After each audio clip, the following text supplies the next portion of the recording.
Vacation തുടങ്ങിയാൽ full productive ആവണം എന്നൊക്കെയായിരുന്നു plan. പക്ഷേ സംഹവ് ലാസ്റ്റ് കുറച്ച് ദിവസങ്ങൾ കംപ്ലീറ്റ് ലാസി മോഡായിപ്പോയി. സോ ഇന്ന് അറ്റ്ലീസ്റ്റ് ഒരു മോർണിംഗ് പ്രൊഡക്റ്റീവ് ആക്കാൻ നോക്കാം.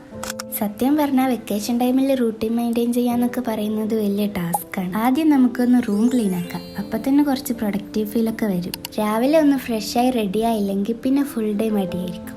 ഇനി ടു ഡു ലിസ്റ്റ്. സാധാരണ ഞാനിങ്ങനെ ഇത് ഡെയിലി എഴുതി വെക്കാറൊന്നുമില്ല കേട്ടോ. സാധാരണ എപ്പോഴെങ്കിലും എന്തെങ്കിലും ചെയ്യാനുണ്ടെങ്കിൽ മറന്നുപോകാണ്ടിരിക്കാൻ വേണ്ടിയിട്ട് ഫോണിൽ തന്നെ നോട്ട്സിൽ എഴുതി വെക്കും. എന്നിട്ട് എപ്പോഴെങ്കിലും സമയം കിട്ടുമ്പോൾ ചെയ്തു തീർക്കും. പിന്നെ ഈ ചാർട്ടിലുള്ളതാണ് എൻ്റെ ഡെയിലി ടു ഡു ലിസ്റ്റ്. ഇത് നമ്മൾ സിബ്ലിങ്സിന് വേണ്ടി ഉമ്മ തന്ന ഒരു ചെറിയ ചാലഞ്ചാണ്. ഇതിൽ ടാസ്ക് ചെയ്ത് കഴിയുമ്പോൾ ഇതിൽ ടിക്കറ്റ് മന്ത് ലാസ്റ്റ് ആകുമ്പോൾ കൂടുതൽ സ്കോർ ഉള്ളവർക്ക് എന്തെങ്കിലുമൊക്കെ ഗിഫ്റ്റ് തരും. ഈ മന്തിൽ തുടങ്ങിയതാണിത്. എനിക്ക് തോന്നുന്നു ഇങ്ങനെ ആക്കിയപ്പോൾ മുതൽ നമുക്ക് കുറേ ടൈം ബാക്കിയുള്ള പോലെയൊക്കെ ഉണ്ട്. കുറേ കാര്യങ്ങൾ ചെയ്തു തീർക്കാൻ പറ്റും.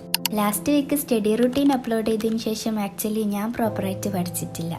അതാണ് ഞാൻ നേരത്തെ പറഞ്ഞ വെക്കേഷനിൽ റൂട്ടീൻ മെയിൻറ്റെയിൻ ചെയ്യാന്ന് പറയുന്നത് നല്ല ടാസ്ക്കാണ്. പക്ഷേ വെക്കേഷനിൽ പഠിക്കണം എന്നുള്ളവർക്ക് ആ റൂട്ടീൻ യൂസ്ഫുൾ ആവട്ടോ. ലിങ്ക് വിടുന്നുണ്ട്. പുറത്തേക്കൊന്ന് നോക്കിയപ്പോൾ നല്ല ക്ലൈമറ്റ് ആയിരുന്നു. അങ്ങനെ കുറേ സമയം അവിടെ. കറക്റ്റ് ഈ സമയമാകുമ്പോൾ എപ്പോഴും എനിക്ക് വിശക്കും. അങ്ങനെ ഞാൻ ബ്രേക്ക്ഫാസ്റ്റ് ചെയ്തു. അപ്പോൾ ഇത്രയേ ഉള്ളൂ ഇന്നത്തെ വീഡിയോ. ഇഷ്ടപ്പെട്ടാൽ ഇതൊന്നും മറക്കല്ലേ. അപ്പോൾ ബൈ.